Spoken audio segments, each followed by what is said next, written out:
Hello and welcome. You're watching The Big Picture and I am Bilal Zaidi. They say trade is the best friend of peace. Pakistan's decision to open its market to India has been welcomed by New Delhi.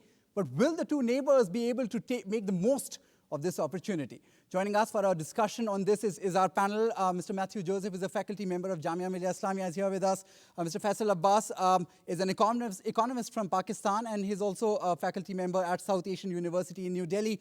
Mr. Saurabh Joshi is the editor of Stratpost. We'll be looking at all the other aspects of this larger debate. We'll be going straight into this entire debate of whether trade can really help build a new ground with Pakistan. We understand that already at this stage, there are talks about how trade can really create that people-to-people contact, whether it can really build this new dimension in this entire debate. We'll first go across to Mr. Faisal Abbas.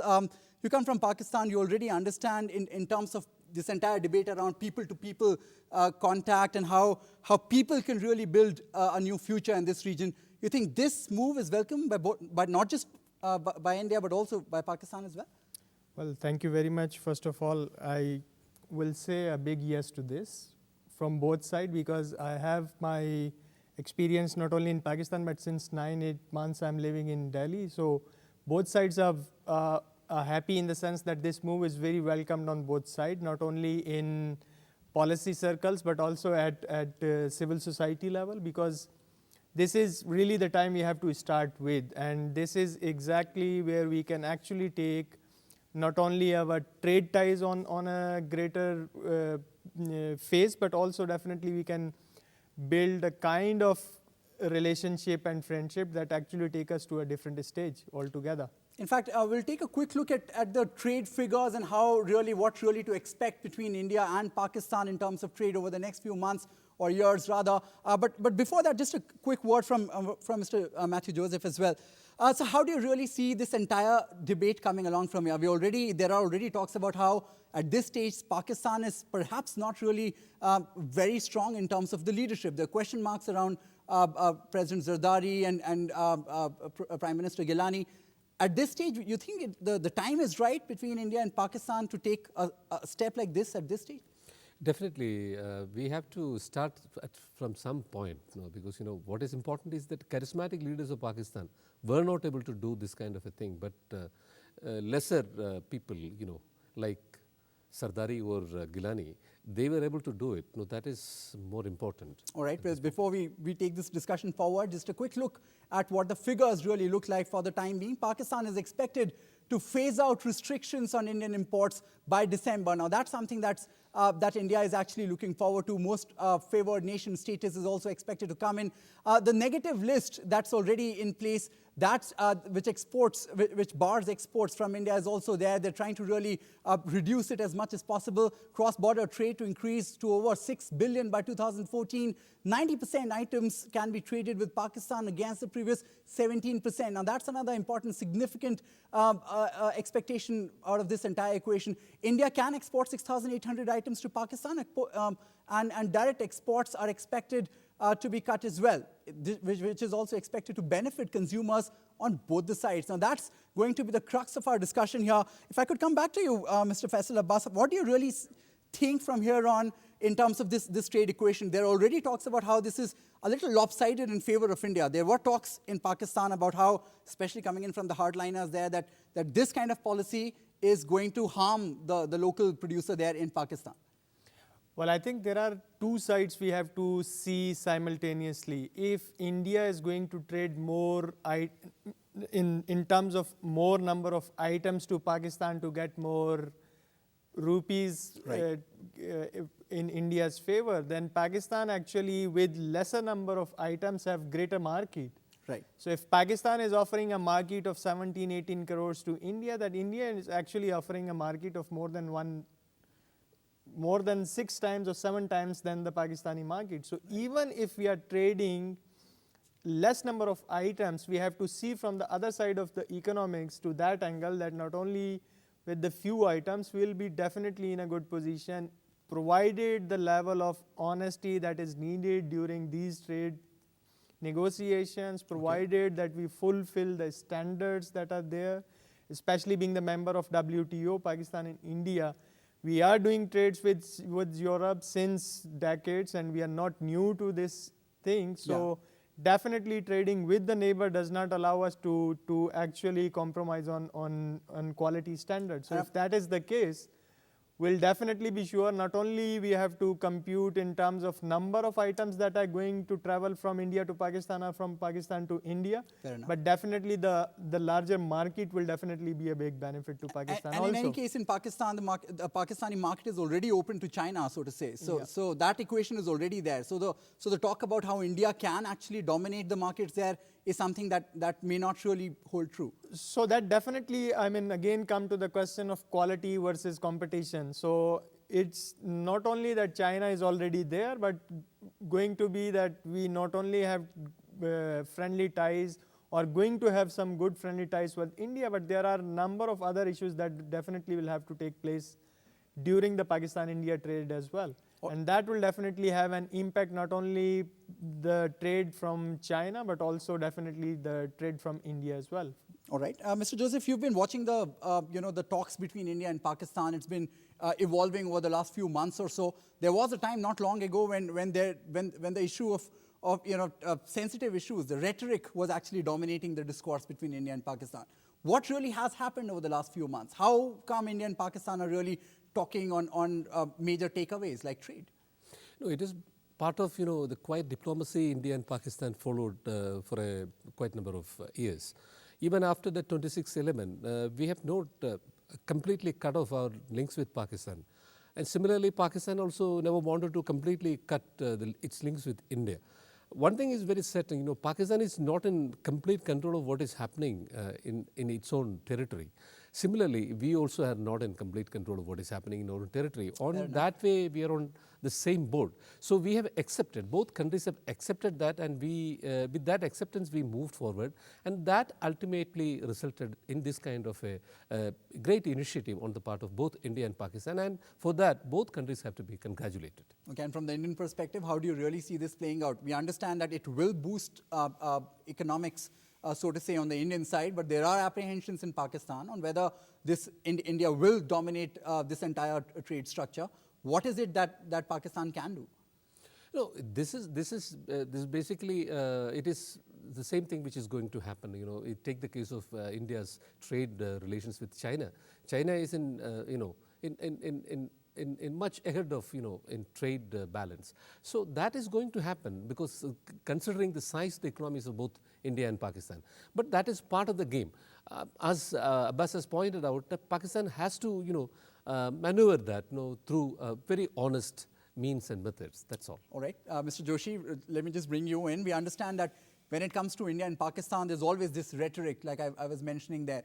We understand that while terror is on one hand and Kashmir perhaps on the other, these issues continue to dominate the main discourse. But behind the scenes, there is a lot happening there, isn't it? Sure, there's a lot of track 2 diplomacy that goes on all the time between think tanks on both sides who are sort of proxies of the establishment in both countries. That's been going on, that hasn't stopped. But I'd like to go back to what you said about the lopsided nature of the balance of trade. And well, CII yesterday published a release, bold, underlined, big move by Pakistan. Obviously, they're very excited about it. And well, not to rain on anybody's parade here, but I don't think we should be sort of holding our breath about this. This is something that can be impacted by other players in the Pakistan polity, and this is and indeed this is an India-related issue. So there are other players such as the Pakistan military that would have an influence or a say on actually effecting an MFN status to India. So and 10 months is a long time. A lot could happen in 10 months. Fair enough, but every time there is talk about people to people, and every time there is talk about bringing the temperatures down, the trust deficit that has been reduced to some extent, which is what leaders from both the sides are now admitting.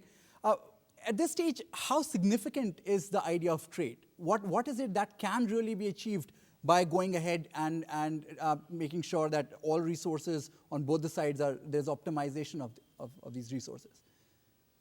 No, I think, this was there for quite some time. We were actually anxiously waiting for it. The progressive sections within India as well as Pakistan they were actually waiting for this kind of an outcome. So that has happened. It is basically, it is not an accident of history. It is basically, it was supposed to happen, it happened. That's all. All right, and from Pakistan's perspective, Mr. Abbas, how do you really see this playing out from here on? We understand that in terms of politics, it's something that was really brewing up over the last few years or so, but at least at this stage, the message that's coming out of Pakistan has been largely very, very positive between India and Pakistan. What really is to be expected in terms of taking the entire trade talks forward? In fact, there are projections that suggest that by 2014, both the countries will be able to really take the trade ties forward. Well, I think there are number of positive signals that we have to look into. The question of what my colleague Joshi is talking about, the involvement of military in deciding the fate of Pakistan with India. I mean, to some extent we can say yes to it, but not to a great extent, especially when it comes to trade. So why it is so? Because while Pakistan has not given the MFN status to India, we still have formal trade with India of around 2.56 billions, and which is quite a achievement, provided that we have a list of negative items on the board, and then we have a strict visa regime on both sides, and number of other non-tariff barriers that are already in place. Despite all these efforts, we already have quite a decent, provided that we can extend the whole trade forum to 14 or 15 billion in the number of in the coming years.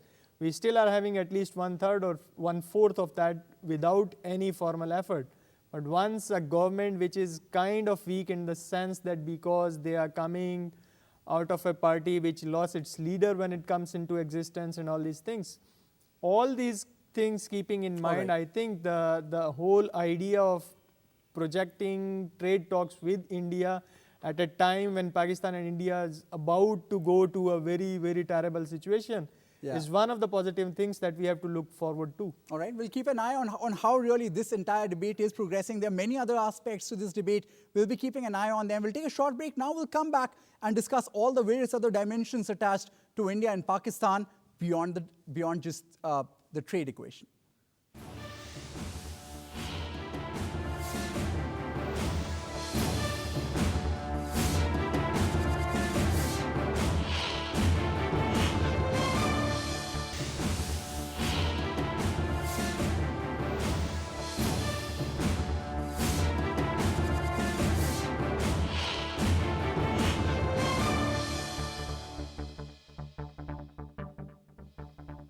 Welcome back. Pakistan has opened its markets for India. Will India and Pakistan be able to improve on their trade ties and take them forward and use this opportunity to build better ties between the two neighbors? We'll have to keep an eye on that story, and we continue with our discussion here. Mr. Abbas, you're here at the South Asian University. There already talks about how such measures beyond just trade, it's people-to-people contact, many other initiatives also taken during the SAARC summits. What really can be done from here on? We understand that perhaps for the first time, it's really moving in the positive direction. They've moved beyond the rhetorics. They're moving in the right direction. How can they really maximize the potential of ties with using trade? I think there are a number of things one can think of. Number one, when this 26/11 happened in Bombay, then even despite of number of efforts from one or the other side, the negotiation links, the talks between India and Pakistan was not, halted. So it keeps on moving. That was one of the positive signals from both the sides. And that's precisely the need of the hour, that we actually have to move forward. Despite the number of issues that we are having across border, on the borders, due to infiltration or number of other issues, we actually have to think that in any case, isolation from each other, being neighbor to each other, and because we can't change neighbor, as it is famously said by one of Indian prime ministers, that we actually don't have to accept it with heavy-hearted, but with a happy heart. So once we are happy-hearted, we will definitely be in a good position actually to increase our friendship ties, not only through people-to-people contact, and of course the role of institutions, civil society, and at a greater level, the policy role will definitely be come into place. Mr. Joseph, how do you really see India and Pakistan taking this entire talk beyond trade ties now? We understand that, well, this is a good start for the time being. It's opening off perhaps a new chapter between India and Pakistan, something which was traditional, but now it's really moving forward. We understand that there are many other sticky issues. They stay there.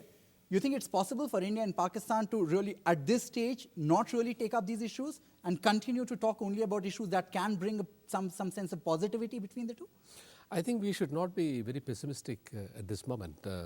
This is a great step in the right direction. So I think after this we can enter into very many things. For example, there can be memorandum of understandings between various universities in India and Pakistan. At the moment, it is not there. Even if some MOUs are there, they are not functional.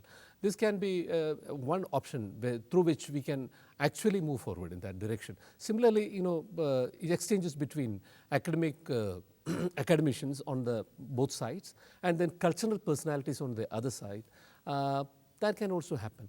Similarly, film personalities, all kinds Fair of enough. exchanges. There is huge potential for Cricket matches for cooperation sure. between India and Yeah. Pakistan. So that has to be tapped, properly tapped. I think the trade liberalization between India and Pakistan is a right step in that direction. You think at this stage, India and Pakistan, especially considering the way the political leaderships are really positioned right now, we understand that in Pakistan there are already question marks over whether the Zardari Gilani combine can really be taking politically the stronger decisions right now. You think this is the right time for India to really invest that much with Pakistan? I think it's a question of seizing a particular opportunity. There is an opportunity emerged at this moment, and we should seize that. That is one thing that I mentioned earlier. The charismatic leaders like Benazir Bhutto or Nawaz Sharif couldn't think about this. Fair enough, Now lesser mortals like Sardari and Gilani could think about it, and they have done something like that. Earlier Prime Minister Manmohan Singh also did the same thing. He delineated between the terror issue as well as trade. That is exactly happening 2-3 years down the line in Pakistan. So we should actually, both countries should seize that opportunity and move forward. Mr. Joshi, if I could get you in again, we understand when Mr. Musharraf was the president of Pakistan, there were already talks about how India was not really able to move forward with a lot of confidence or go ahead with any major decisions with Mr. Musharraf. There were talks about when a government comes in, a rather democratic government comes in Pakistan, perhaps India's stand will change. For the time being, how is India really looking at the way things are playing out in Pakistan? Look, if you're talking about the MFN thing per se, sure, everybody would welcome it if it were to pan out. But there are a lot of other confidence-building measures that could also be looked at. We haven't had a long history of things that work out between our two countries, but two things that stick out are the River Waters Sharing Treaty, which, of course, there are disputes about that as well. But the important thing is that they're resolved through arbitration, which is laid out in the agreement itself. The second thing is the agreement to exchange information about each other's respective nuclear facilities on the 1st of January every year. So these are two things that actually work. These are examples of things that work. There are things that haven't worked so far, and not for lack of trying or for want of a reasonable solution, such as the Sir Creek boundary resolution dispute. Yeah. That's something that's, people on both sides keep saying that, well, it's pretty much sorted out.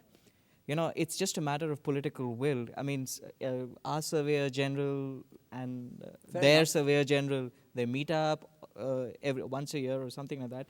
And there is a fair understanding about each other's stands and acceptance also. It's about political will. No surprises, at least for the time being. At least that's what they would be hoping for the time being. We'll take a short break again. We'll come back after this break, and this time our focus will be on the domestic politics in both India and Pakistan. What is it that domestic politics can really do to make sure that India and Pakistan can actually come together and move beyond the rhetoric? We'll come back.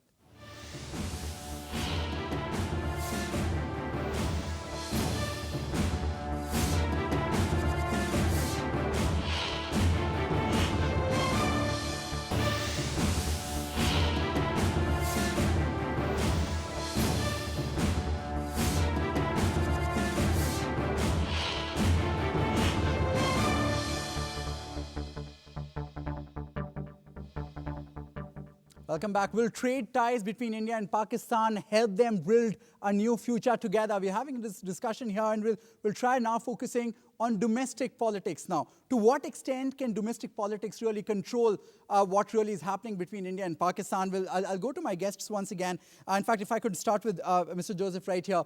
We understand that in India, every time there is talk about Pakistan, there are factions, including the opposition parties like BJP, saying maybe not the right time to talk to Pakistan, also saying that if not a lot is happening on say, the terror front, no point even engaging with Pakistan.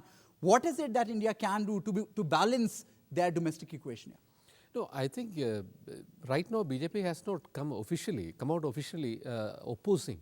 In fact, that's been a very, very that's a very move, important thing, because they also realize that if this is not happening, when a normalization between India and Pakistan would take place. Normalization of relationship between India and Pakistan is beneficial for BJP also.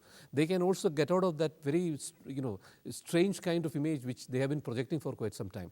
That's why I think very cleverly they are keeping away from making any kind of negative remarks about this thing, this trade liberalization policy. All right, at least a positive start forward. Saurabh, if I can come to you now. We understand that every time there is talk about from the opposition coming in, India talks about terror. Pakistan would raise the issue of Kashmir and a few other touchy issues as well. But for the time being, it seems that even Pakistan is not really talking about Kashmir. How does this hold up for India's policy? How can India move forward from here? Well, first you have to understand why there isn't so much discourse on Kashmir as there used to be. Partly because the polity in Pakistan is distracted. If you look at the last 1 year since the killing of Osama bin Laden, Mansoor Ijaz, Memo Gate, all of that, there have been a lot of distractions. The second thing is that as far as if you look at how Kashmir is today from last year or the year before that especially, stone pelting, all of that, there's been a realization that it's really not good for livelihood, for local livelihood. And that is a message that has gone down all the way. So that's why this year you saw the highest numbers as far as tourism is concerned in Jammu and Kashmir.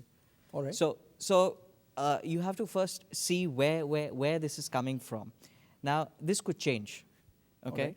And my concern is that if the Pakistan military views the MFN as something that could, at some point of time, reduce their say on Pakistan's India policy, they would have issues with this.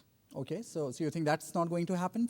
Well, this is something that one needs to watch out for. I mean, as I said, we still have 10 months to go before December. So this is something that I would like to keep a close watch on as to how this is going to play out. What are their perceptions going to be in terms of how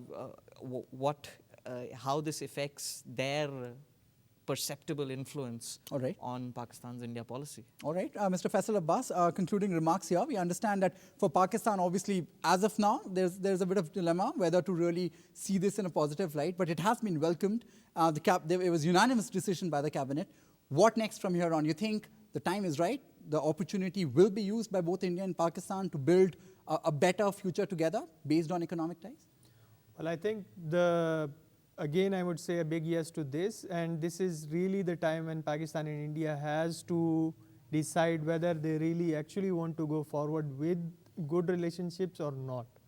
And trade is one such aspect with which we can actually bridge number of bridges and gaps that actually exist since long, and we didn't actually find such ties so that we can build that gap. And on top of that, I'll definitely say 3 stakeholders that are actually involved in this whole process of building bridges between people-to-people contact and at government level between India and Pakistan is actually civil society, academics, and then of course the politicians, those who are actually making the policies. So these are 3 institutions that if taken care of well in terms of building bridges in India and Pakistan will definitely lead trade actually towards peace process. All right. In a very better way. All right, so that was the concluding comment there. Let the stakes go up. Let's give peace a chance. We'll conclude on that note. Keep watching Rajya Sabha TV, and you can also log on to our website and you can get more details on really, you can watch this entire discussion there on YouTube. Thanks a lot for watching once again. Have a nice day.